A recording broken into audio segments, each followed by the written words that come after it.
produk visual yang tidak menggunakan warna? Nggak ada, Pak.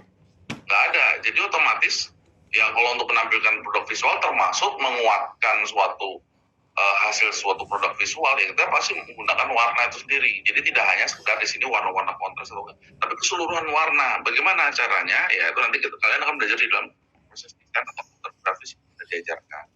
Nah, color accuracy in of utmost important in the advertisement. Jadi rata-rata itu penting digunakan dalam periklanan. Kenapa di dalam periklanan? Contohnya ya, dari dulu sampai sekarang merahnya bempeng segitu terus. Atau dari zaman dulu sampai sekarang lambangnya Toyota itu mulu merahnya kan gitu ya. Mungkin nggak merah Toyota itu kita masukkan ke dalam brosur yang merahnya berbeda? Mungkin nggak? Nggak mungkin. Pasti sudah brand image. Karena di situ adalah proses misalnya gini, ada lambang mobil terus kasih garis warna merah gitu ya. Kalian udah tahu tuh mobilnya pasti Toyota, benar nggak? Benar, Pak. Iya, karena merah itu identik dengan Toyota. Atau bahasa dibalik lagi nih, kalau Mercy itu silver gitu ya. Jadi kalau misalnya ada suatu gambar mobil tanpa diomongin Mercedes-Benz gitu ya, langsung aja misalnya ada kata-kata mobil yang dibutuhkan oleh misalnya oleh apa ya bahasanya, oleh kaula muda. Terus gambar mobil terus ada silver gitu ya, menggunakan silver itu udah pasti rata-rata Mercy.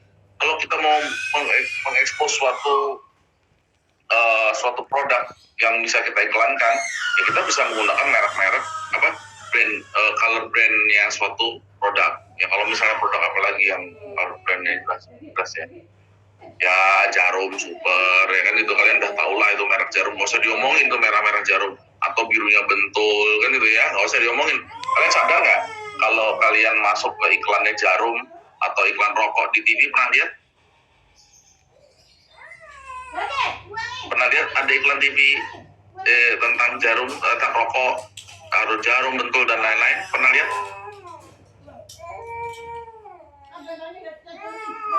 Halo, pernah lihat nggak? Kalau saya di Samsu, Pak.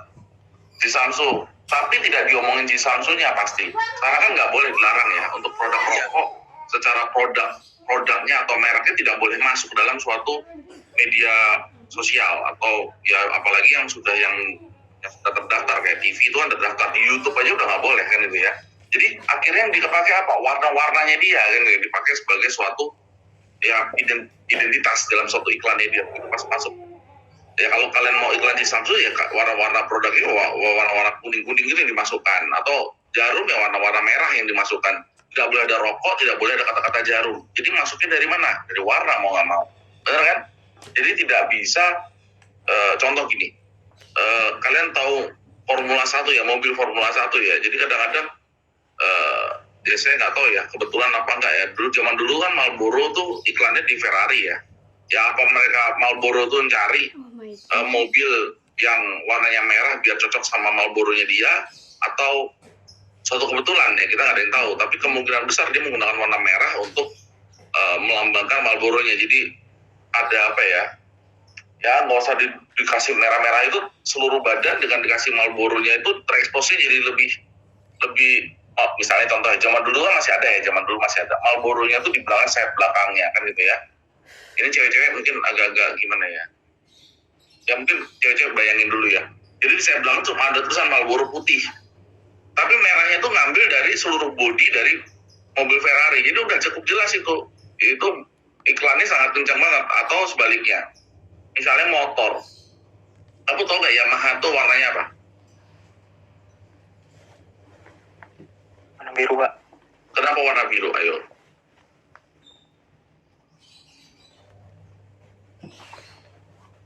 Ayo, karena saya nggak tahu ya, nggak brandingnya. Jadi untuk menggunakan itu rata-rata yang Yamaha di MotoGP itu menggunakan warna biru, akhirnya masuk semua warna biru. Atau di dalam logonya Yamaha tuh ada warna biru yang kita nggak sadar kan gitu ya. Pertanyaannya lagi, misalnya Repsol Honda gitu ya, kenapa nggak pakai warna Hondanya yang merah? Kenapa harus pakai warnanya si Repsol yang belang-belang, warna oranye, warna apa?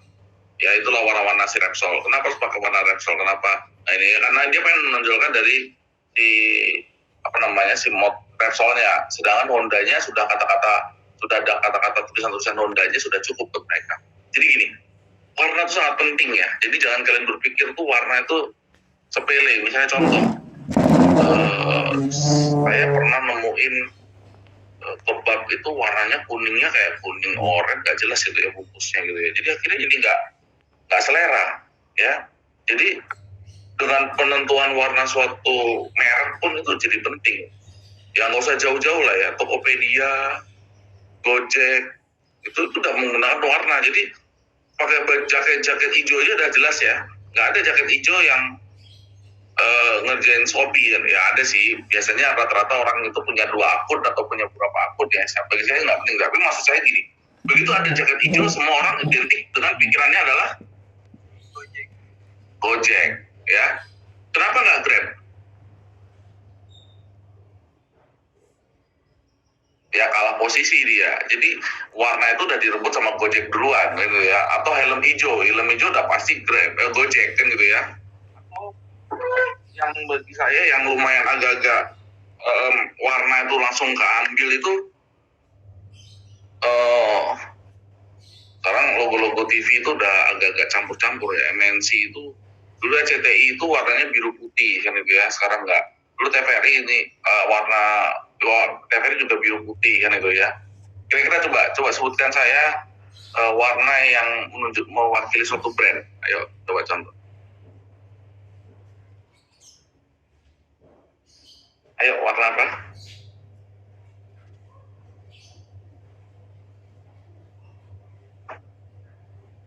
Ayo. Kita saling bantu. Ayo kira-kira warna apa terus merek apa? Kasih tahu saya. Warna merah kuning, Pak. Merah kuning itu apa ya? Hot Wheel, Pak. Apa? Hot Wheel, Pak. Oke. Yang lain ayo. Telkomsel Pak, merah putih. Merah putih ya. Jadi kalau misalnya black itu terus ada logo media logo kayak kuota dan lain-lain udah pasti itu Telkomsel ya. Kalau Excel apa Excel? Biru kuning. Biru hijau. Biru hijau. Ya biru mungkin ada yang biru putih hijau jadi 3 gitu. Jadi tidak harus disebutkan dengan secara langsung itu provider Excel, tapi kalau ada iklan yang menunjukkan itu adalah jaringan, itu pasti Excel warna-warna. Jadi nggak dari jauh tuh kita lihat di brosurnya atau di bukunya atau di apapun itu udah, oh ini udah pasti punya Excel kan gitu ya. KFC udah cukup jelas ya, nggak usah pakai logo-logo itu juga udah cukup jelas. McD udah cukup jelas ya. Pizza Hut udah cukup jelas ya kan itu. Kalian kalau ngelihat di Pizza Hut tuh logo nggak ada tulisan itu biasanya, cuman lambang topi aja kan gitu ya. Itu udah jadi suatu logonya dia, jadi nggak usah ada. Kalau dulu tuh logo Pizza Hut ada tulisannya Pizza Hut gitu ya. Kalau sekarang udah nggak ada. Jadi mereka mau mengefektifkan yang mereka sebagai karakternya mereka. Terus apalagi ya, Garuda Indonesia warnanya ya biru agak Tosca, terus ada putih. Terus banyak ya kalau merek-merek itu rata-rata kalau mereknya satu warna kira-kira apa? Nike hitam Pak. Nike hitam. Adidas juga hitam. Oh iya ya, beda-beda. Tapi dia logonya di sabitnya itu kan gitu ya, tambah titik dot merahnya itu dia di situ, dia mainnya di situ dia dot merahnya. Yang satu warna lagi apa ya, satu warna produk yang cuma satu warna ada nggak? Apa ya? Coba deh, kalau misalnya ini kan contohnya kan kosmetik ya, ini untuk cewek-cewek nih, kira-kira yang mewakili lambang, kalau kosmetik itu ada brand image-nya nggak sih untuk color-nya? Wardah, Pak. Wardah biru muda. Biru muda ya. Kita harus mendukung produk Indonesia ya, Wardah ya. Apalagi malah yang tahu malah cowok. Cewek bantuin. Ya, kalian tahu apa? Apa? Lifebuoy, Pak, merah. Lifebuoy merah. Apalagi tadi Mbak Yan? warna pink. Oh, Enima warna pink. Unima. Unima. Emina. Enima. Yang saya tahu Ultima itu hitam emas. Ya, jadi banyak ya. Kalau baju, sekarang baju. Zara. Kalau baju yang identik dengan warna, kalau baju rata-rata tulisan ya, jadi dia tidak masuk ke dalam spesifik karena biar dia bisa masuk berbagai macam musim kan itu ya. Tapi ada yang pakai warna itu apa ya? Ada yang pakai warna? H&M merah nggak sih, Pak? Merah. H&M ya oke, H&M itu logonya selalu ada di situ kan itu ya. Kalau Dagadu itu selalu dengan ya logonya yang warnanya hitam itu aja sih. Kalau Dagadu tulisannya itu ada. Baju klub bola, Pak. Klub bola tergantung Adidasnya. Maksudnya mereknya. Kalau timnya udah jelas ya, timnya sesuai dengan itu. Tapi kalau merek kita tahu ada sesuatu merek, ada warna di situ. Gucci ya, kamu tahu nggak? Gucci itu ada spesifik tuh warnanya kayak gitu yang hijau tua gitu ya. Hijau tua terus ada itu dalam warnanya Gucci itu. Jadi dia macam-macam produknya dia ya model-modelnya nggak jauh-jauh dari kayak gitu kan itu ya. Lagi ya. Apalagi? Nah, jadi warna itu sangat penting ya. Jadi kalau kita menggunakan warna yang berbeda untuk suatu produk, padahal kita pengen mewakili merek tertentu, misalnya merah KFC gitu ya, terus pada saat kita nyetak mangkoknya atau kemasannya yang untuk ayam goreng, terus kita nyetak warnanya terlalu tua atau terlalu muda, itu jadi akhirnya jadi aneh gitu, pasti dikomplain. Kenapa komplain ya? Karena itu bukan, kalau misalnya nenteng, misalnya contoh ya, yang kantong yang ada berhubungan dengan merek apa ya kantongnya? Kantong luar loh ya, kantong luar tuh yang bisa mewakili merek kira-kira apa? Kantong Indomaret, Pak. Kalau kantong Indomaret kan ada tulisannya ya, karena putih, terus dia manfaatin warna birunya Indomaret, akhirnya dia masuk situ. Nggak kantong yang buat belanja yang dari kertas itu loh. Bisa saja Roti O, Pak. oh ya, roti O, terus itu juga pengaruh. Jadi begitu pasti tenteng, itu kelihatan. Jeko juga tuh Jeko tuh kantongnya. Itu, kamu tahu Bakery Holland. Bakery Holland tuh warnanya juga kayak gitu tuh. Dia maunya kayak gitu mulu tuh kan gitu ya. Jadi banyak ya. Jadi kalau penerapan warna yang tepat dalam suatu brand image itu banyak banget. Jadi hampir semua, ya kecuali ada produk yang nggak butuh brand image color, ada nggak ya? Ada nggak menurut kamu produk terkenal yang tidak punya brand image color gitu? Nggak ada ya, hampir semua produk ya punya brand image color itu. Walaupun hitam aja, hitam sama fontnya dia itu udah bagian dari brand image color. Nggak ada misalnya contoh, hari ini produknya warnanya merah, besok warnanya hijau, warnanya logonya, lambangnya warnanya merah, jadi nggak tentu aja merahnya ganti-gantikan, nggak ada ya. Hampir semua logo itu pasti semua warnanya sama, dari produk satu sampai produk sejutanya dia ya sama gitu. Jadi ada nggak? Coba kasih tahu saya. Lotte merah ya, semua itu produk ada brand image-nya dia ya. Ayo apa kira-kira? Betul saya. Yang produk yang tidak membutuhkan brand image color-nya yang konsisten gitu ya. Jadi dia nggak peduli dia. Tapi terkenal produknya gitu loh. Nggak ada ya. Hampir semua merek menggunakan warna sebagai itu, menguatkan suatu brand, bahkan lebih ini lagi ya, identitas dari produknya mereka. Jadi pada saat kalian pakai baju atau menggunakan barang-barang yang dari punya mereka, secara nggak langsung kalian jadi papan berjalan iklannya mereka. Bayang kalian?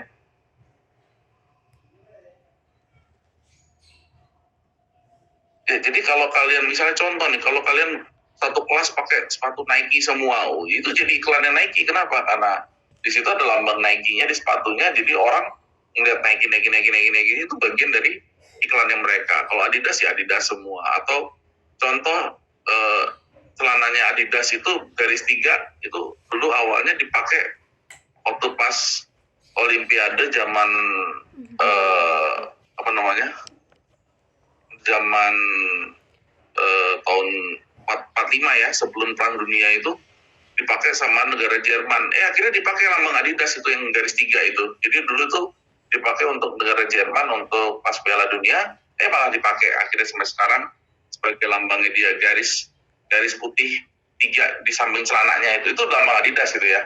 Jadi kamu nggak usah repot-repot cari tulisan Adidas di mana, begitu pas ada garis 3 itu ya sebenarnya lambang Adidas, walaupun KW ataupun ya ada merek yang mirip-miripin dia, ya itu lain soal kalau kayak gitu. Jadi bagi saya suatu warna itu wakil dari suatu brand image-nya mereka. Bahkan banyak warna-warna yang ditiru-tiru gitu ya. Jadi kayak misalnya ayam goreng KFC itu warna merahnya tuh banyak ditipu sama KFC pinggir jalan ataupun ya yang tiru-tiruannya KFC gitu ya, mirip-miripin kayak gitu ya. Kenapa? Karena mereka pengen menunjukkan ayam goreng itu merah, bukan ayam goreng itu kuning. Kuning itu McD ya. Ya kalau kalian bisa sekarang saya tanya nih, kira-kira banyak yang niru warna merah atau banyak yang niru warna kuning? Ini nggak apa-apa ya, puasa ngomongin makanan dikit ya, kita ngomongin warnanya ya. Kira-kira ya, yang ayam goreng pinggir jalan yang tidak punya merek sendiri ataupun baru merek sendiri dia doang gitu ya, kira-kira bakal banyak yang niru mana? Yang warna kuning atau warna merah? Merah, Pak. Merah ya. Kenapa mereka nggak pakai warna kuning ya? Kenapa? Padahal McD juga terkenal dong dengan warna kuning putihnya dia kan, bener kan?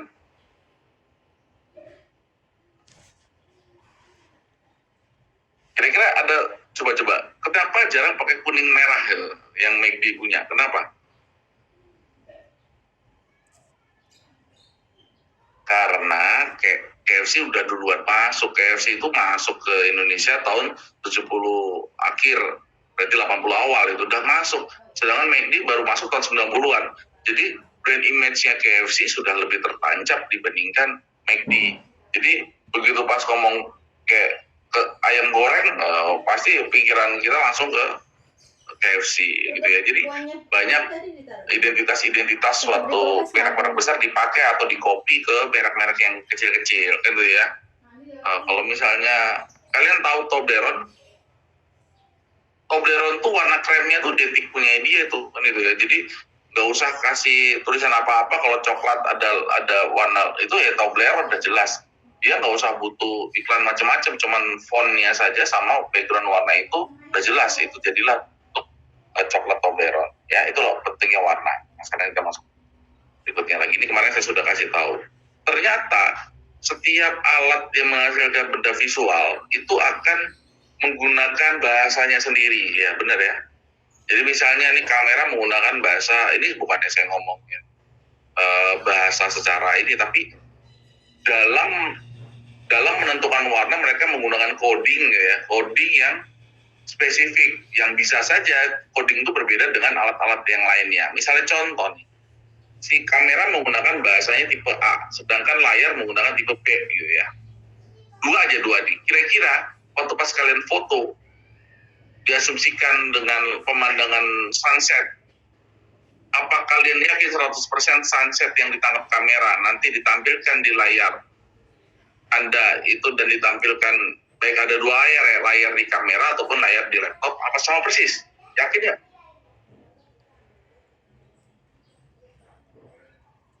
Nggak yakin sebelum kalian bisa melihat layarnya terkalibrasi atau standarisasi ISO apa enggak, kameranya pun terkalibrasi atau standar internasional apa enggak.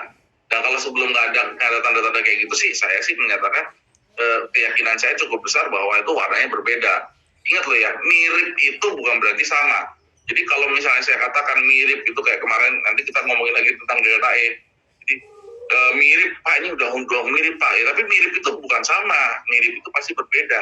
Jadi kalau dikatakan sama ya berarti sama. Ya tadi contoh kemarin yang kita masuk ke sini, Delta E-nya adalah satu kan gitu loh. Kemarin kita main ke arah sana. Nah sekarang sini ya, di sini sebelumnya.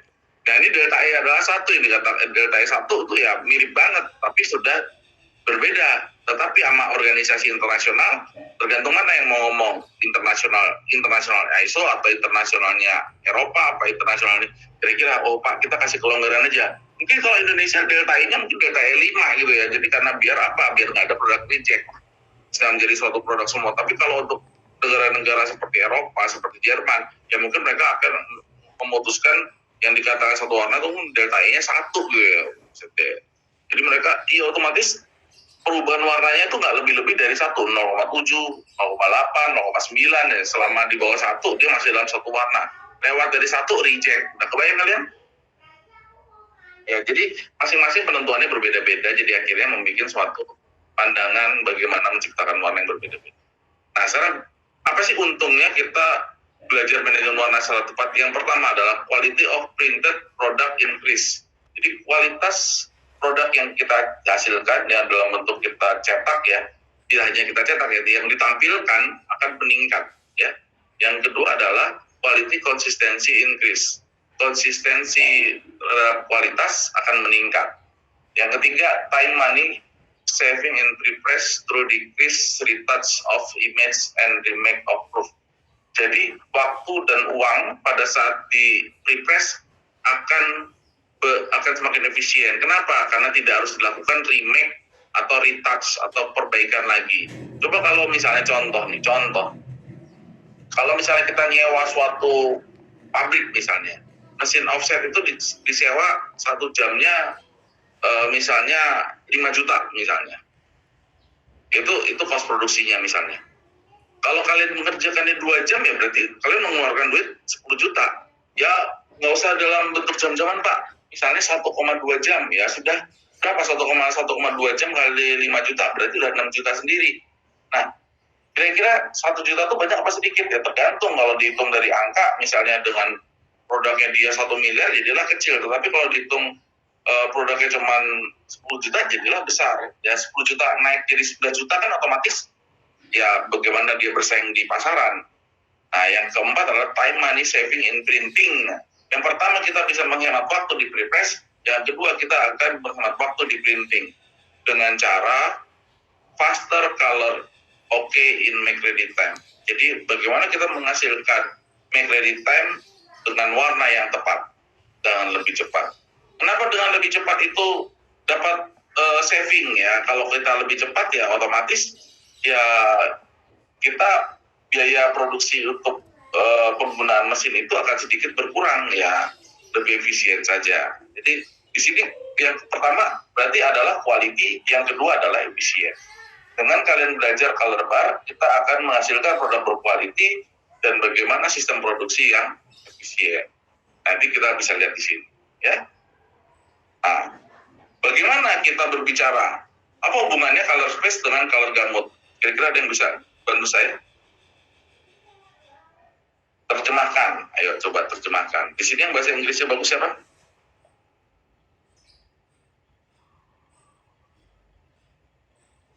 Ayo Salsabila, ayo Salsa. Cuma yang color space. Kalau diterjemahin color space berarti kayak jarak antar warna gitu ya Pak? Ini yang di PDF saya, coba itu kan bahasa Inggris ya. Coba diterjemahin.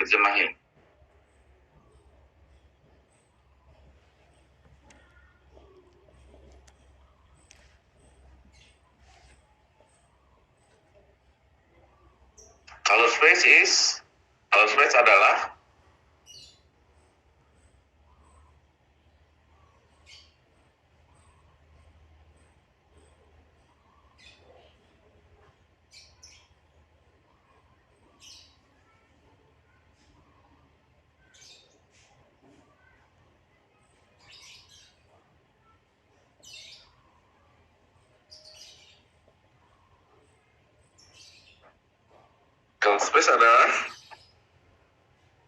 Model matematika buat menjelaskan jarak warna di ini bilangnya.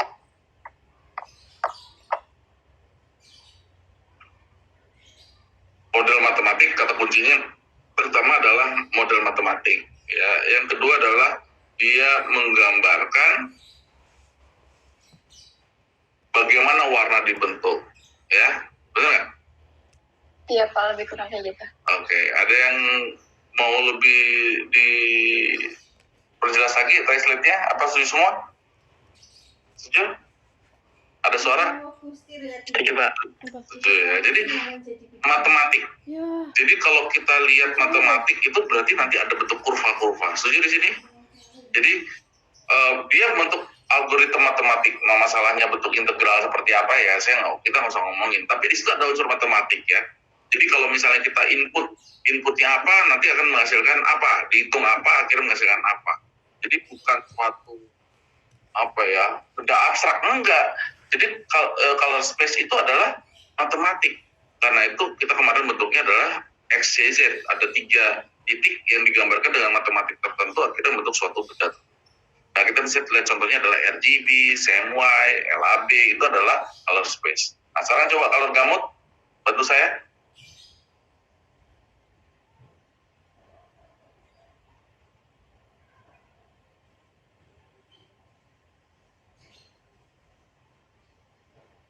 Ayo. Volume dalam ruang yang dipilih dan dapat diproduksi oleh perangkat tertentu, Pak. Oke, ulang color space-nya. Color space-nya apa? Color Bukan space adalah volume dalam ruang, Bukan. warna apa ya? Color space itu jangan dipisah-pisah. Color space adalah ruang warna, ya. Ya, ruang Oke, warna. jadi ada di pertama volume, ya, bentuk 3 dimensi yang dihasilkan, yang dipilih dalam bentuk ruang warna yang apa tadi? Yang dapat direproduksi oleh perangkat tertentu, Pak. Oke, ada kata kuncinya. Bentuk 3 dimensi. Ada ruang warna, alat, reproduksi. Jadi kalau kalian menggunakan kalimat sendiri, ada nggak kira-kira yang bisa lebih enak lagi? Ini kan kalimat bahasa penjelasannya dia nih. Kalau bahasa kalian sendiri ada nggak yang lebih enak? Ada volume atau ruang 3 dimensi, terus ada ruang warna, terus ada alat-alat yang menghasilkan warna. Kira-kira gimana?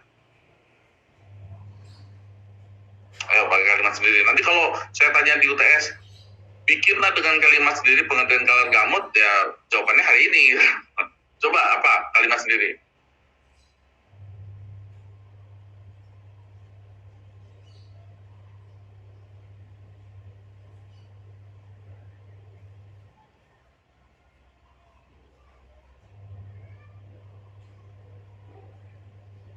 Ayo.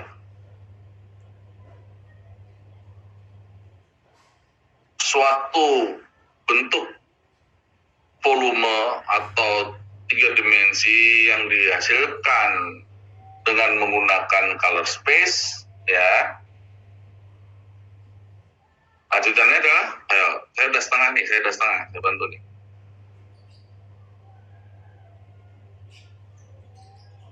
Yang dihasilkan oleh ruang warna, Yang bisa direproduksi, Pak. yang Bisa direproduksi. alatnya belum disebut. Alatnya gimana? Yang ayo particular device. Particular device, ayo apa? Perangkat tertentu, Pak. Alat yang apa? Coba kalimat lebih enak lagi. Yang titik-titik perangkat tertentu, benar? Yang dapat dihasilkan oleh perangkat tertentu. Yang dihasilkan oleh perangkat visual lah. Kita di sini kan perangkat ya spesifiknya itu adalah perangkat visual, ya. Jadi intinya kalau saya tanya nih, isinya color apa gimana ya? Color space itu akan membentuk apa? Ayo. Color space akan membentuk color gamut. Ngerti di sini? Jadi algoritma itu akan membentuk titik-titik itu adalah titik-titik posisi warna. Posisi warna itu akan membentuk suatu volume, ya kan? Betul kan? Dan titik-titik ini menghasilkan warna-warna yang dihasilkan oleh alat visual. Ngerti di sini?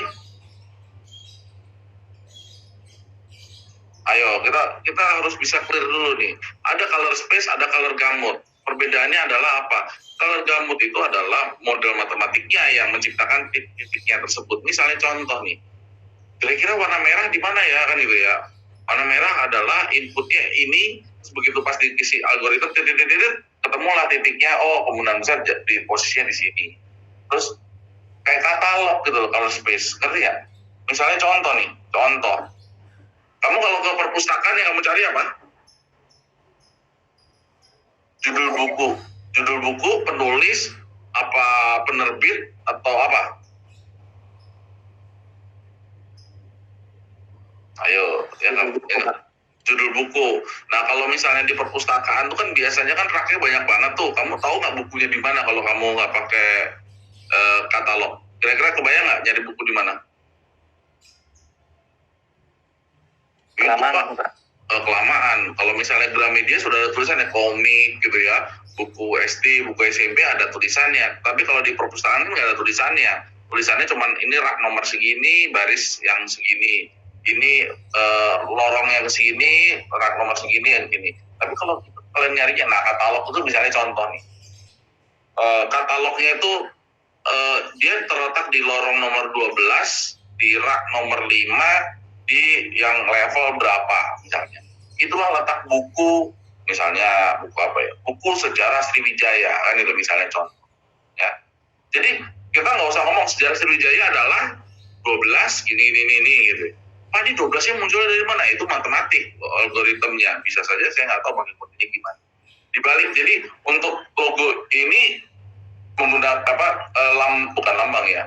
Kode ini akhirnya melambangkan dari buku sejarah Sriwijaya atau buku yang lain lagi dikodekan.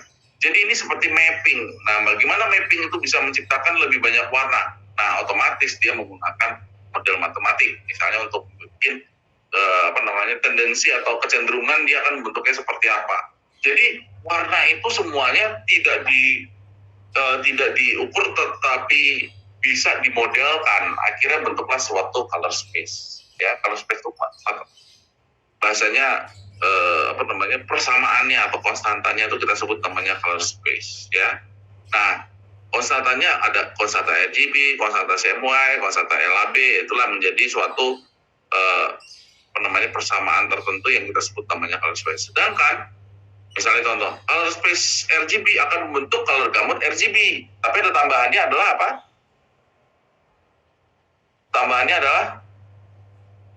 Tambahnya bentuknya 3 dimensi, Pak. Bentuknya 3 dimensi dan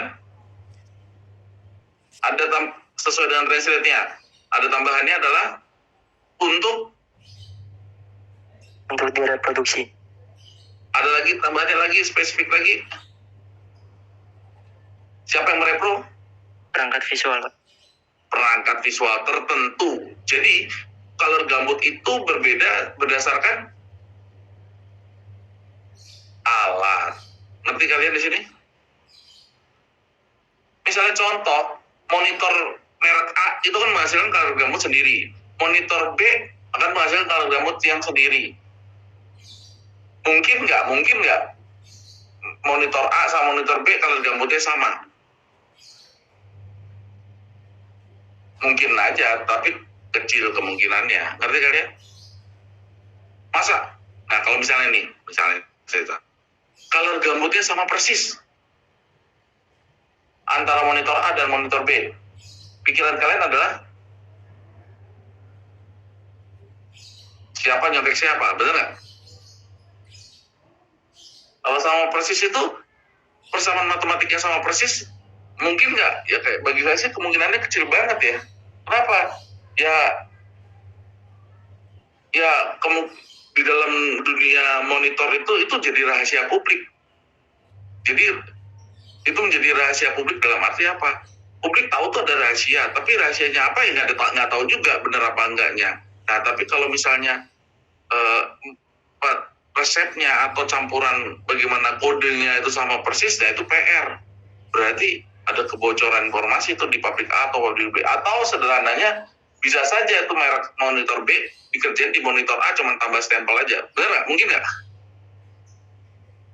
Mungkin. Mungkin. Jadi kita harus, kalau gamut itu spesifik terhadap alat tertentu. Ngerti di sini? Sedangkan kalau yang di atas sesuai dengan matematik modelnya. Nah, jadi kalau kita berbicara masalah color space, ada color gamut, itu dua benda yang berbeda ya. Jangan kalian campur adukan. Ada ngomong color gamut, oh color space ya beda. Atau sebaliknya, ada ngomong tentang color space, oh itu namanya color gamut ya, itu berbeda. Jadi kalau saya tanya kalian, manakah yang menghasilkan benda tiga dimensi yang akan menunjukkan atau menggambarkan bentuk tiga dimensi bentuk suatu posisi warna, bentuk tiga dimensi, color gamut. Sedangkan siapakah yang menghitung, yang menentukan titik-titik itu? Color space. Ya, jadi kalian bisa pahami sini. Nah, ini contoh. Ini ada 3 gambar. Bisa kalian lihat 3 gambar? Bisa, Pak. Ya, di sini di Adobe RGB, di layar Adobe ya ada dua apa ya? Ada 2 output. Pertama softwarenya, yang kedua adalah monitornya, kan itu ya. Atau kalau misalnya monitornya saya hilangin, Pak, monitor hilangin aja, Pak. Oke, kita masuk di Adobe-nya. Adobe-nya kan menghasilkan gambar seperti ini. Lihat gambar kiri bawah. Begitu pas dicetak, dia akan menghasilkan coated offset yang seperti ini, ataupun kalau misalnya uncoated offset akan menghasilkan seperti ini. Sekarang saya tanya, siapa yang merubah warna di uncoated offset? Siapa yang merubah warna? Kalau kertasnya, Pak. Bukan itunya. Dari tadi, color gamut atau color space? Color gamut, Pak. Yang merubah, kalau color gamut itu hasil dari suatu color space, benar nggak? Kira-kira yang mengubah siapa? Color space-nya, ya. Jadi yang merubah algoritma matematiknya itu yang merubah itu. Akhirnya warna uncoated offset akhirnya menjadi tampilan seperti itu, kan itu ya. Ataupun yang coated offset akhirnya dia akan menampilkan yang berbeda. Akhirnya membentuk color gamut. Gitu. Jadi color space akan membentuk color gamut. Mengerti di sini? Ngerti, Pak. Oke, sekarang lanjut lagi. Sekarang coba lihat gambar. Gambar saja ya, nggak usah lihat kurva yang di dalamnya. Kira-kira menurut kamu, manakah jumlah warna yang lebih banyak dihasilkan antara Adobe, coated sama uncoated? Adobe, Pak. Adobe. Kenapa? Apa yang dilihat di Adobe? Lebih dominan gitu, Pak. Warnanya lebih Dominan atau apa dominan? banyak warnanya, Pak. Dari apa? Kelihatan dari apanya? Lebih terang gitu, Pak. Kan Terang. kalau coated kan kayak pudar gitu, Pak. Warnanya jadi kayak berkurang. Oke. Coated lebih berkurang lagi. Oke. Berarti kalau Adobe itu, kalau menurut Mas siapa? Agung, Pak. Mas Agung, itu warnanya lebih banyak ya karena dia warnanya paling terang. Kayak kata terang saya kunci ya. Oke, saya kumpulkan dulu nih ya. Masalah benar atau salah nanti kita tuh. Ada yang lagi mau tambahkan? Manakah yang tadi pertanyaan saya yang jumlah warnanya paling banyak?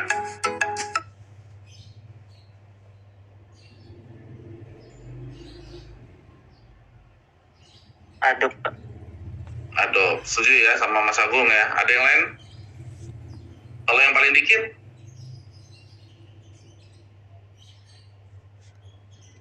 Uncoated, Pak. Uncoated. Nah, kalau misalnya saya tanya ke kalian, tadi alasannya Mas Agung warnanya lebih terang.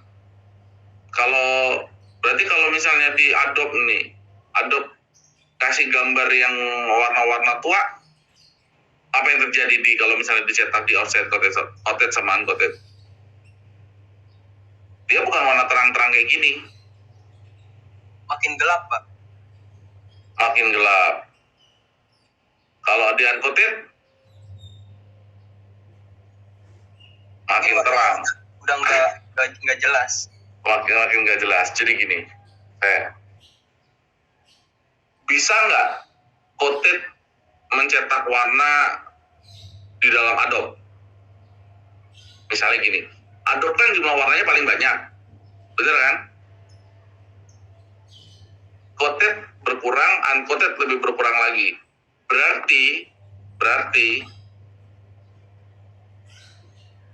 apa yang dicetak di coated bisa ditampilkan di Adobe nggak?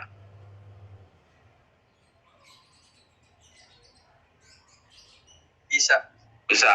Apa yang dicetak di uncoated bisa ditampilkan nggak di Adobe? Bisa, Pak. Bisa. Kalau saya balik, apa yang ditampilkan di Adobe mungkin nggak bisa ditampilkan di coated. Nggak bisa. Kemungkinannya susah ya. Kalau untuk warna-warna yang mungkin yang keterbatasan si offset. Ataupun saya lanjutkan lagi. Kalau misalnya ditampilkan di uncoated ya mungkin lebih nggak bisa lagi karena jumlah warnanya si uncoated lebih dikit. Nah, kalau kayak gitu kurvanya saya tampilkan, lihat gambar di bawah, kira-kira kurva yang Adobe yang mana? Paling luar, Pak. Ya, kan ada 3 garis. Garis ungu, garis kuning, garis biru. Yang mana? Ungu, Pak. Ungu. Sedangkan kalau yang uncoated? Biru. Biru. Pak, ini kan alatnya berbeda, Pak. Kok disebut color gamut? Tapi ingat, tampilan dihasilkan oleh device tertentu, alat ya. Mau dia cetak, mau monitor, mau kamera, itu disebut sebagai device. Nah, sekarang balik lagi. Berarti ada 3 tampilan. Ada yang paling luas, ada yang medium, ada yang apa? Paling kecil, yaitu adalah uncoated. Sekarang saya tanya, apa yang harus kamu lakukan di Adobe untuk bisa mendesain untuk di kertas uncoated secara benar? Karena tadi yang saya balik ya, mungkin nggak Adobe menampilkan warna-warna coated? Tadi kata masnya mungkin nggak Adobe menampilkan warna-warna uncoated? Mungkin. Tapi kalau saya balik, mungkin nggak coated menampilkan warna-warna 100% yang ada di Adobe? Nggak mungkin. Mungkin nggak uncoated menampilkan warna-warna di Adobe? Nggak mungkin. Berarti kalau saya tanya ke kalian, kalau Adobe ya monitor di Adobe, saya pengen nanti mau mencetak di uncoated, apa yang kamu lakukan?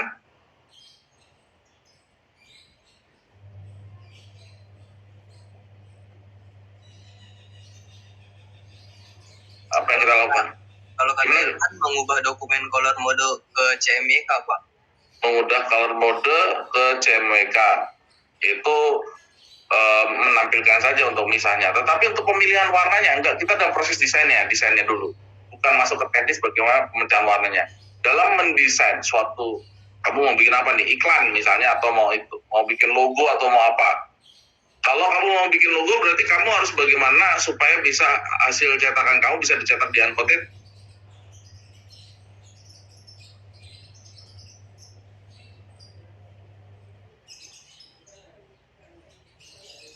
Pertanyaan saya bisa dimengerti? Atau bingung dong? Ya, bingung ya kan gini. Saya tanya kalian, apakah coated mampu menampilkan apa yang didesain di Adobe? 100% kan tidak, benar ya? Iya. Oke. Apakah uncoated mampu menampilkan cetakan seperti yang warna di Adobe? Juga tidak. Tetapi saya balik, mungkin nggak Adobe menampilkan warna yang kapasitasnya seperti punyanya coated? Mungkin nggak? Mungkin. Mungkin nggak Adobe juga menampilkan warna-warna yang bisa dicetak oleh uncoated? Mungkin. Nah, kalau saya tanya ke kalian, saya mau bikin desain untuk kemasan yang dicetak di uncoated. Berarti apa yang kalian batasi?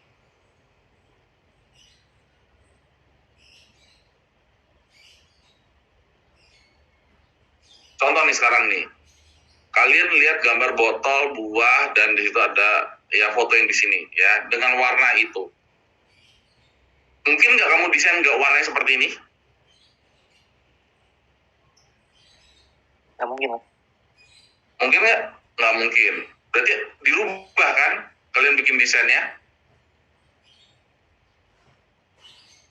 Ya, Pak. Dirubahnya ya atau memilih warna yang Lebih tajam, Pak. enggak, bukan lebih tajam. Yang apa terhadap uncoated-nya?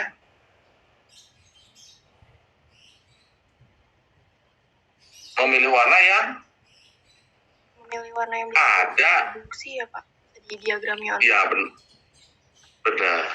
Memilih warna yang bisa direpro atau yang bisa diproduksi di yang device yang di uncoated. Kalau kamu memilih warna yang tidak bisa dicetak di uncoated, mampu nggak dicetak? Nggak bisa Pak. Nggak bisa. Mengerti di sini? Ngerti, Pak. Kalau kamu di kurvanya yang warna ungu, kamu mau ngotot di ujung pakai warna-warna yang toska di ujung atas, ujung kiri kan itu ya. Sedangkan uncoated yang di biru bawah, bisa nggak dia nyetak warna toska yang di atas? Bisa nggak kira-kira uncoated mencetak warna toska seperti maunya si Adobe? Yang warna kiri? Nggak bisa. Jadi mau tidak mau, kamu harus memilih dari warna-warna yang ada di benaknya si uncoated atau di ya color gamutnya si uncoated. Mengerti di sini? Berarti color gamut itu tugasnya apa? Membatasi. Ya, dari bentuk 3 dimensi itu akan membentuk batas-batas. Yang terluar tuh berapa kan gitu ya. Nah, kalau kabut yang terluar misalnya, yang terluar adalah segini. Kalian memaksakan mau cetak warna yang di luar itu, mungkin nggak bisa terjadi di cetakan kita? Ya nggak bisa. Ya karena mentoknya di situ, ya mentok di situ. Mau ditambah lebih hijau-hijau lagi, ya nggak bakal bisa geser lebih hijau lagi. Kenapa? Ya karena di situ kan bentuk dari color gamutnya sudah di luar itu. Di luar itu ya nggak bisa cetak lagi. Mengerti di sini? Atau sebaliknya nih saya tanya, kalian selama ini kalau nyetakan pasti ngomongnya di Adobe doang kan, bener kan? Ada kalian mempertimbangkan bakal cetak di mananya?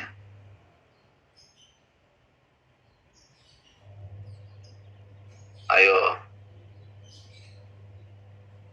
Jarang, Pak. Ada yang kalian membayangkan bakal nggak jarang, mungkin bukan jarang lagi, super langka orang yang langsung dari jumlah semua desainer gitu ya.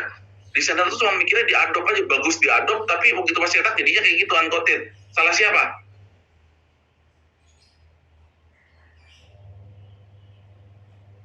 Salah printernya Pak. Kenapa nyetak di uncoated? Saya kan desain saya di layarnya udah bagus Pak. Mau kamu beralasan seperti itu? Nggak bisa, Pak. Salah orangnya aturan.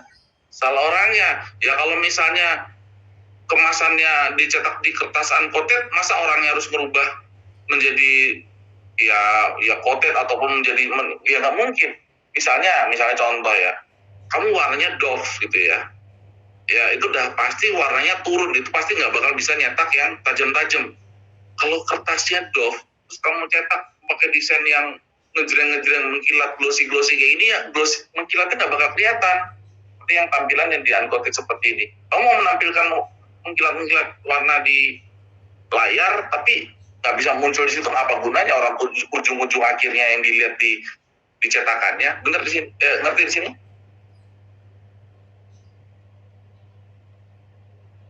Ngerti nggak? Jadi keterbatasan itu. Jadi pada saat Adobe, apa yang harus kamu lakukan? Menyeting warnanya seperti warna di uncoated. Jadi otomatis yang mata yang kalian lihat adalah visualisasi gamutnya si uncoated, bukan gamutnya Adobe lagi. Jadi kalau kamu memilih warna, pilihlah nanti dipilih warna-warna yang mampu dicetak uncoated. Jadi ditampilkannya secara uncoated. Mengerti di sini? Nanti kalau kamu di Adobe, kamu pilih dulu substrate-nya atau kertasnya apa dulu, barulah kamu milih warna. Nanti kamu belajar di Adobe. Bagaimana Pak memilih kertas? Bagaimana Pak menentukan kertas? Bagaimana memasukkan profil kertas tertentu? Ada semua di Adobe. Mungkin di sini ada yang sudah pernah megang Adobe, pernah? Ada yang belum? Sudah memegang Adobe jam terbangnya lebih dari 10 jam? Sudah ada? Ayo, nggak apa-apa. Belum, Pak. Belum ya? Tapi sudah tahu ya di Adobe, udah pernah buka Adobe, pernah? Pernah Pak. Nah, selama ini yang kalian lakukan, buka Adobe terus ngapain? Langsung desain ya. Langsung desain, bikin gambar, masukin foto, masukin font, masukin apa gitu ya. Padahal kalian mikir nggak bakal desain kalian mau diapain? Dicetak di mana dan lain-lain? Pernah kepikiran nggak? Enggak, Pak. Nggak kepikiran. Kalau kita udah belajar color management, kalian harus ngapain?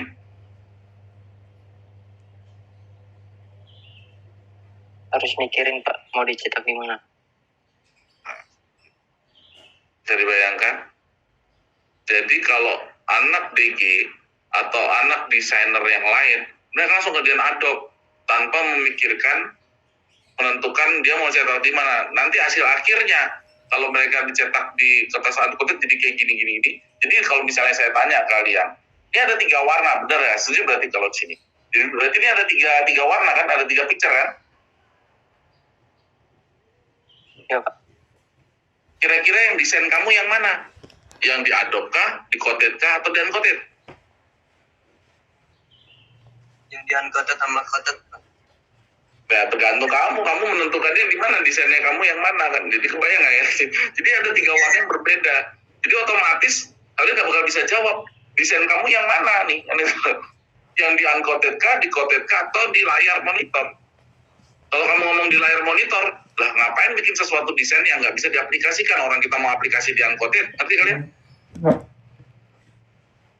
Kalau kamu jawab yang benar di Adobe Pak, kan gitu ya.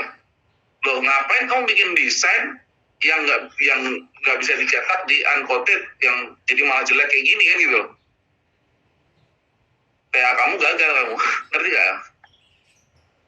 Di TA kamu mau bikin desain untuk kemasan misalnya dadar gulung misalnya, makanan atau apa gitu ya, atau coklat dari Cokodot gitu ya. Cokodot kan ada coklat dari daerah Sukabumi itu ya, Cokodot gitu ya. Di sana sudah dikasih tahu kertasnya pakai yang segini.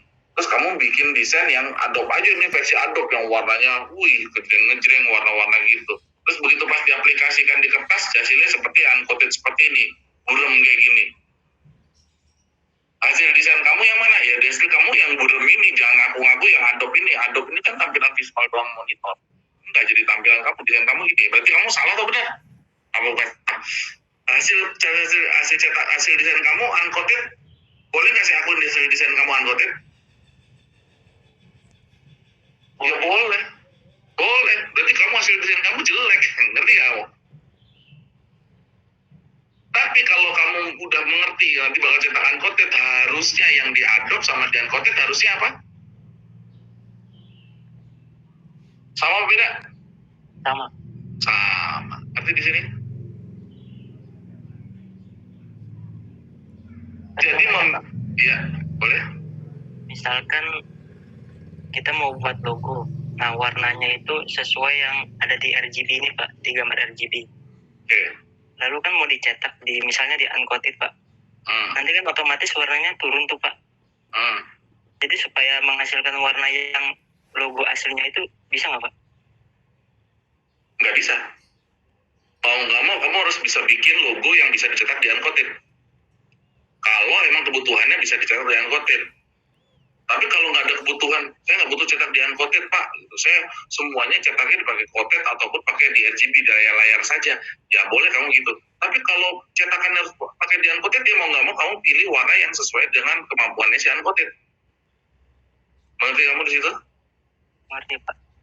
Jadi kamu nggak bisa merubah kemampuan si uncoated ya. Orang gamut warnanya kecil kayak gitu mau digedein kan nggak bisa kan? Ngerti kamu? Iya Pak. Kan gamutnya yang warna biru itu kan nggak bisa digeser, digedein lagi, nggak bisa. Emang kemampuannya segitu mau gimana? Misalnya contoh, kamu mau bawa balapan mobil pakai kijang doyok kan gitu, yang nggak diapa-apain maksudnya kan gitu, nggak dimodif-modif. Mau kamu becek gasnya, mentok ya kecepatannya segitu. Ngerti? Ngerti Pak. Kamu Jadi otomatis mentoknya di situ, punya keterbatasan. Jadi color gamut itu keterbatasan, nggak bisa digedein, nggak bisa di Pak, bagaimana Pak gedein warnanya si color uncoated? Saya pengen ngejar ini desainnya kayak gini Pak, nggak bisa.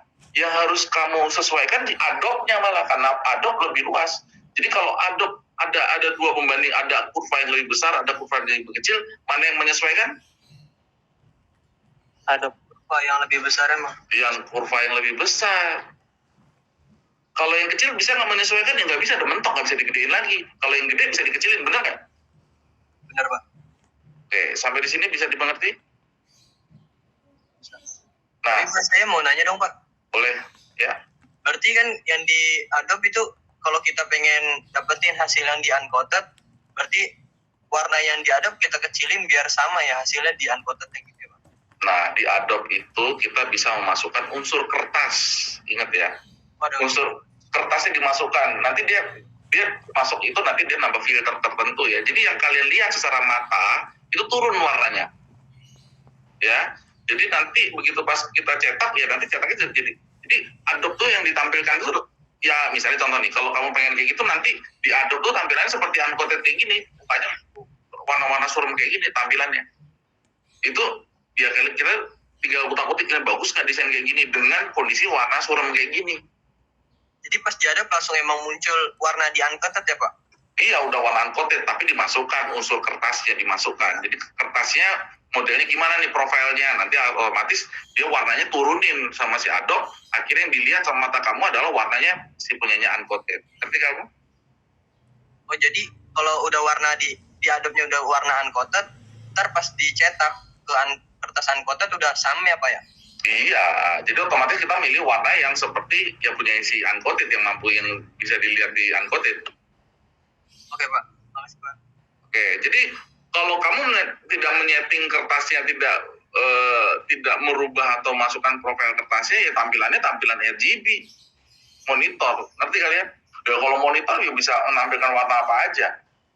Sedangkan di dalam coated, di dalam uncoated atau jenis-jenis kertas yang lain itu membatasi suatu warna.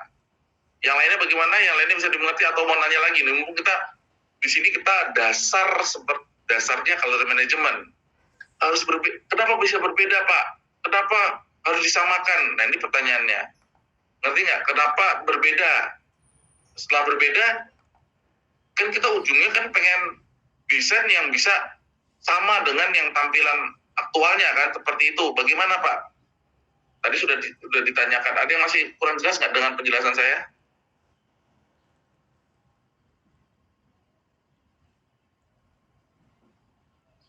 Jelas, Misalnya contoh ya, foto kamu pakai filter ya, kenyataannya nggak pakai filter. Terus waktu pas orang ngelihat foto pakai filter terus ngelihat aslinya terus komplain, wajar nggak? Wajar banget Pak. Ya karena berbeda foto antara asli dengan asli dengan fotonya. Supaya orang nggak komplain bagaimana? Jangan pakai efek. Ya harus sama persis antara aslinya dengan fotonya. Mengerti di sini?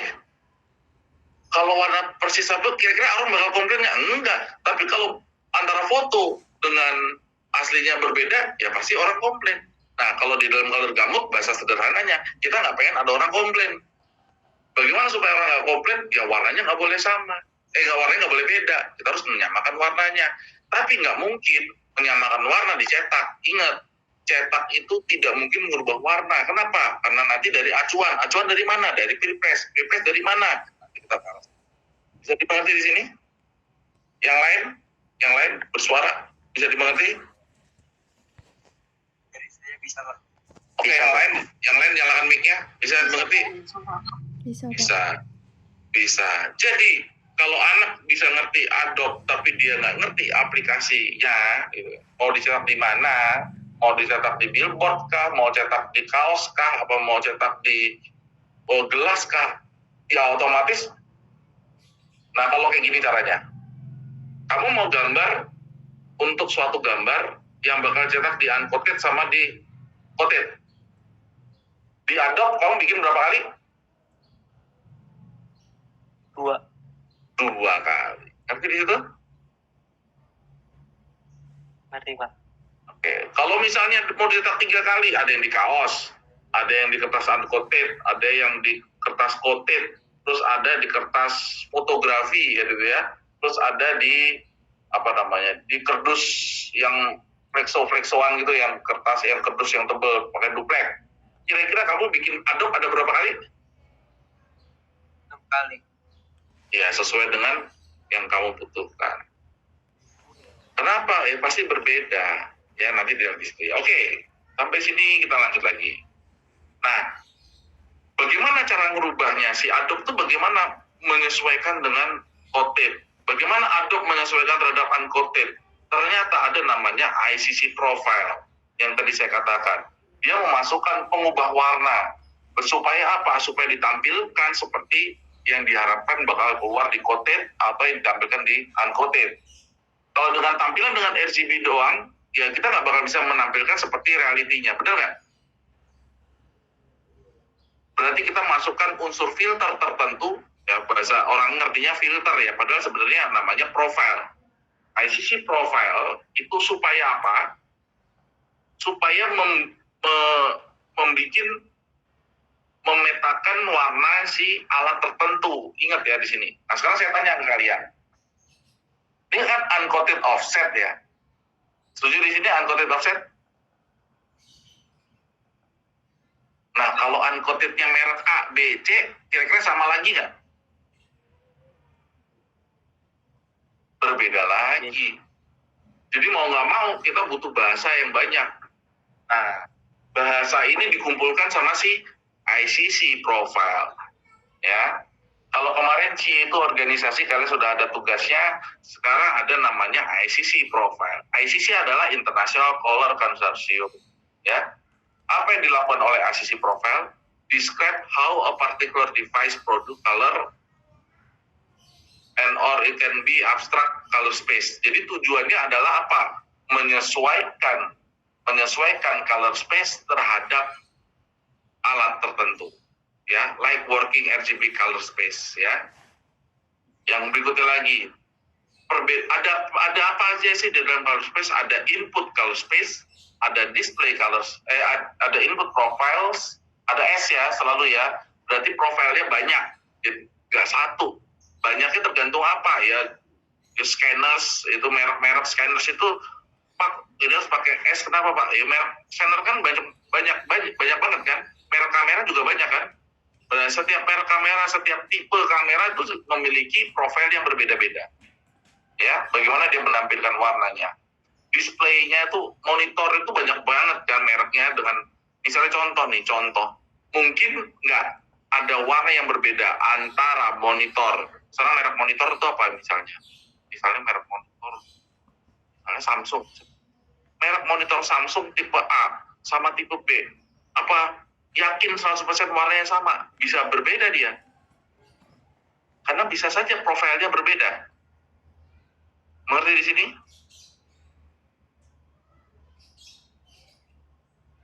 Oke, lanjut lagi. Output profile itu apa? Output profile itu alatnya namanya proofers. Proofers itu sebenarnya adalah digital printing yang bisa mewakili warna-warna cetakan CMY. Jadi dia cetak digital tapi dia bisa mewakili, ya. Ataupun mesin cetaknya itu beneran, pressnya bisa roto, bisa offset, bisa digital, bisa grafur, bisa dan lain-lain, ya. Terus yang bawahnya ada device link profile, mainly for purposing CMYK. Jadi device link itu tambahan ya. Jadi bagaimana dia pengubah untuk ya seperti CTP gitu ya. CTP itu bagian dari device link profile. Dia tidak dia menghubungkan saja antar sistem. Jadi kalau misalnya nanti saya tanya itu, sebutkan alat-alat input profile, sebutkan 20 kan itu ya. Kalian nyebutnya apa?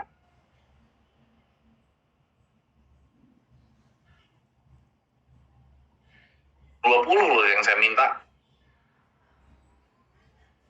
Kira-kira kalian bakal nyarinya gimana? Sebut apa? Pak, di sini kan cuma 2 Pak, kamera sama scanner. Terus kira-kira kalian yang lainnya 18-nya kalian ngomong-ngomong apa?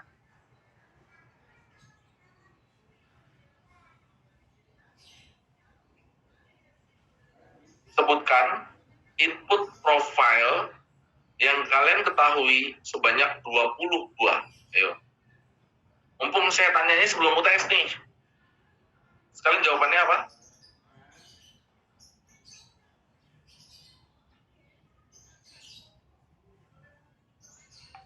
Halo. Bisa nggak sih? Kalau kertasnya Pak, Enggak. Kertas enggak. Kira-kira apa yuk? Tadi saya sudah omong di depan loh. Kenapa ada unsur S? Enggak. Kenapa ada S-nya? S ini melambangkan apa nih? Banyak. Karena scanner sama kameranya ada banyak tipe, Pak. Ya, banyak tuh. Banyak tuh apa aja? Sebutin. Ngerti kalian? Mereknya apa, tipenya apa? Merek ini, tipe ini udah dua benda yang berbeda, betul nggak profilnya? Jadi mungkin nggak saya minta 20? Mungkin Pak. Harusnya mungkin, Pak.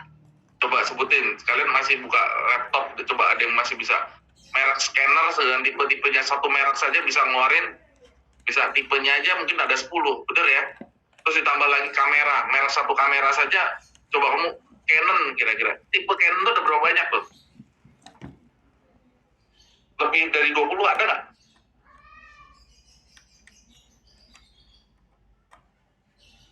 Ada nggak kira-kira? Saya ketemunya 12. 12 tambah punya scanner 10, lebih kan? Udah lebih 22. Dan itu baru Canon, belum punya Nikon, ya kan? Belum punya Fuji, belum punya Kodak, belum punya macam-macam. Jadi kalau saya minta 20, masih bisa dipenuhi nggak? Bisa penuh Pak. Mengerti di sini? Maksud dari pertanyaan saya, input profile tergantung alatnya. Nah, alat itu spesifik. Spesifik itu apa? Ya mereknya, tipenya, jadi bendanya. Jadi dikatakan benda ini ya, bendanya ini gitu. Jadi, Pak ini kan kameranya mereknya Canon. Ya emang kalau Canon antara tipe A sama tipe B profilnya sama persis. Yang enggak pasti profilnya bisa saja berbeda. Jadi kalau saya minta, kira-kira nih, profil untuk mesin, untuk output profile sebutkan 10. Nah, coba. Kalian nyebutinnya apa tuh? Ya terpaksa kalian sebutin tuh. Merek-merek mesin cetak. Mesin cetak Heidelberg 2 warna SM ini. Mesin cetak Komori ini.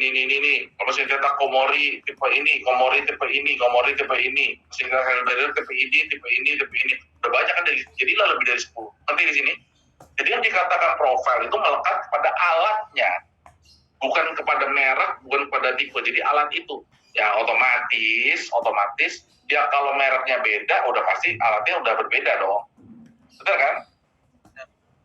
Kalau tipe dia berbeda ya ada kemungkinan dia alatnya berbeda. Jadi kalau saya katakan berbeda ya berbeda. Pak ini kan sama-sama Canon, sama-sama Heidelberg. Ini harusnya satu dong Pak. Ya enggak. Asumsi saja satu. Jadi kalau misalnya dan masing-masing alat itu memiliki profil yang berbeda. Oke, jadi nanti ke depannya saya minta kalian sebutkan input profile 15 gitu ya. Jadi jangan dulu saya Pak 15 ini cuma 2 Pak. Cuma scanner dengan kamera. Saya mau ngomong apa lagi Pak? Ya dipikirkan itu. Ya, dari sekarang. Jadi merek, tipe, benda itu ya itulah jadi profil sendiri. Nah, punyanya siapa? Punyanya ICC profile. Nah, sekarang kita lihat di sini. Jadi alurnya seperti ini. ICC output profile have two functions. Yang pertama, to spread image for printing. Yang kedua adalah to simulate printing improving. Ya. Jadi ternyata si profilnya itu akan, yang pertama menampilkan dalam bentuk RGB dan dia merubah ke dalam CMY. Akhirnya bentuknya seperti ini. Yang di bawah RGB ke CMY-nya, tapi CMY-nya siap-siap dalam bentuk plat dan lain-lain. Ya, jadi ini di sini berubah secara color space-nya, ya dari RGB yang 188, 158, 137 dirubah menjadi LAB-nya adalah 771, 12 ke 17 Dari LAB 17 itu dirubah ke CMY-nya menjadi apa? C-nya 17%, M-nya 36%, Y-nya adalah 40%. Nah, kalau misalnya alatnya beda, kira-kira CMY-nya sama apa beda? Beda lagi. Bisa dimengerti di sini?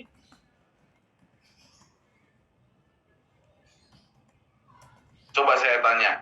To spread image for printing. Kalau printing itu bahasanya apa? Kalau space-nya?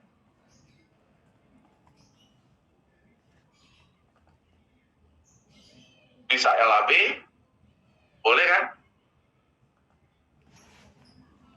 Halo. Printing mungkin nggak pakai RGB? Nggak mungkin, Pak. Nggak mungkin. Jadi mau nggak mau RGB harus dirubah dalam ke LAB ataupun ke SMY. Ngerti di sini? Biar bisa dicetak bahasanya. Jadi begitu pula sebaliknya. Bagaimana menampilkan? Nampilkannya harus pakai RGB. Yang kedua, to simulate printing in proofing. Nah, begitu pas di layar kan pakai RGB. Ya, RGB akhirnya kita mau mengharapkan keluar CMYK. Benda apa yang CMYK? Bisa digital printing ataupun mesin offset. Setuju di sini? Dan mesin cetak yang lainnya sih sebenarnya masih bisa. Nah, pertanyaannya,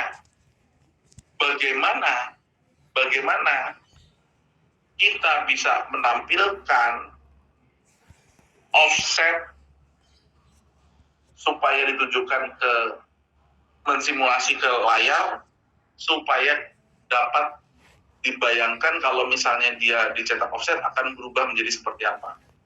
Mungkin nggak? Mungkin, makanya simulasi. Lihat panahnya. RGB monitor, setuju di sini? Mengerti di sini kita bisa menampilkan visual tuh dengan bentuk RGB udah biasa kan? Terus dirubah menjadi CMY. Dimasukin filter CMYK berarti ada 4 layer. Setuju di sini? Nah, 4 layer ini dicetak dengan mesin cetak ABC yang punya profil tertentu. Akhirnya, berarti menambah satu profil itu ditampilkan lagi di monitor, mungkin nggak?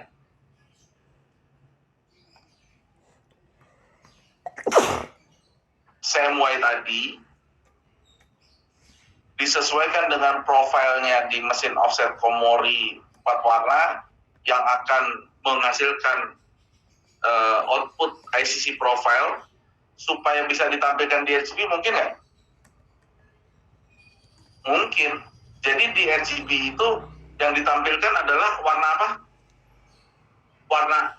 Warna desain awal atau warna yang sudah disesuaikan apabila dicetak dengan mesin Komori 4 warna?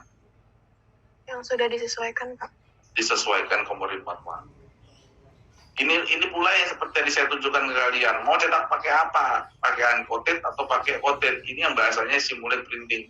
Jadi begitu pas kita tampilkan, berarti yang kita lihat adalah yang mampu ditampilkan, yang mampu dicetak oleh si mesin cetak itu. Jadi simulasi ini ya kayak kalau sudah kita bikin sistem seperti ini ya layar yang kalian lihat bukan layar RGB dasar lagi, tapi RGB yang bisa dicetak dengan menggunakan mesin cetak offset. Seperti itu ya. Jadi tidak bisa kalian mendesain tapi tidak ada gambaran mau cetak di mana. Wah. Jadi kalau misalnya saya tanya, saya memerintahkan desain ke kalian, buatlah desain, ya, buatlah desain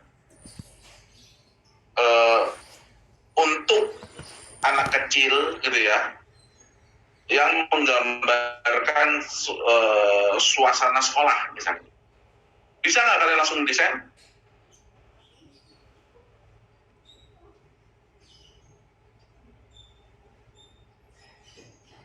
Bisa tidak?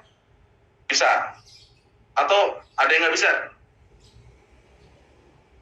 Kalau saya sih nggak bisa. Saya tanya dulu, dicetak di mana? Bener nggak? Iya benar. Kalau kalian nggak nanya itu, mampu desain nggak? Mampu aja kayaknya, Pak. Mampu, tapi pasti nggak bisa diaplikasikan, apa gunanya? Yes. Kamu bikin desain, ya nanti bahasa sederhana, yang akan dicetak titik gitu ya. Dicetak di mananya nggak dikasih tahu tuh sama kliennya, kan gitu ya. Sedangkan kalian desainnya tuh di mana? Di monitor kan? Monitor pakai RGB kan? Iya. Kira-kira mampu cetak nggak? Ya nggak tahu, ya mampu cetak. Tapi maksudnya mampunya itu adalah seperti warna yang kamu harapkan desain sesuai dengan desain yang kamu apa enggak, ya kamu pasti nggak bisa kamu bayangin. Ya sekarang kamu bayangin aja, misalnya logo ini, begitu pas cetak, kamu punya kebayang nggak mesin cetak ini bakal kurangin warna apanya atau merubah warnanya menjadi seperti apa? Kalian kebayang nggak? Nggak kebayang.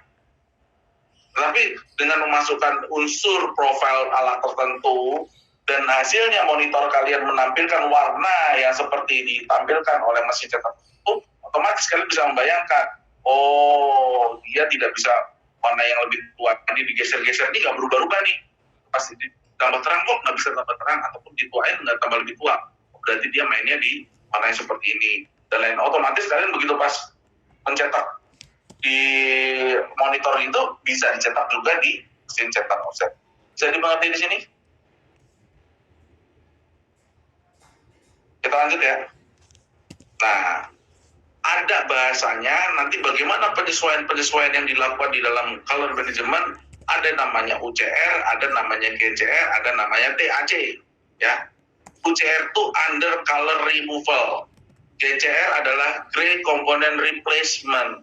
Ya, TAC adalah total area coverage. Nah, nanti kita akan bicara Mas Hashim.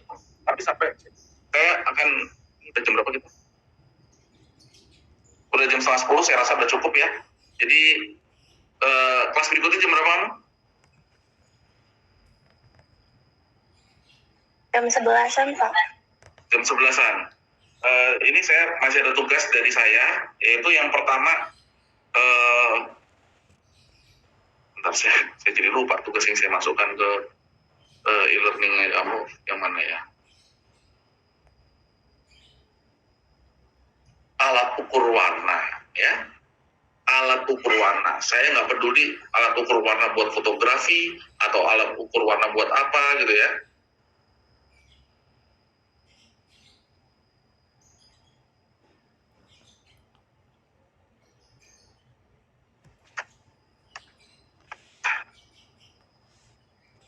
Bentar ya.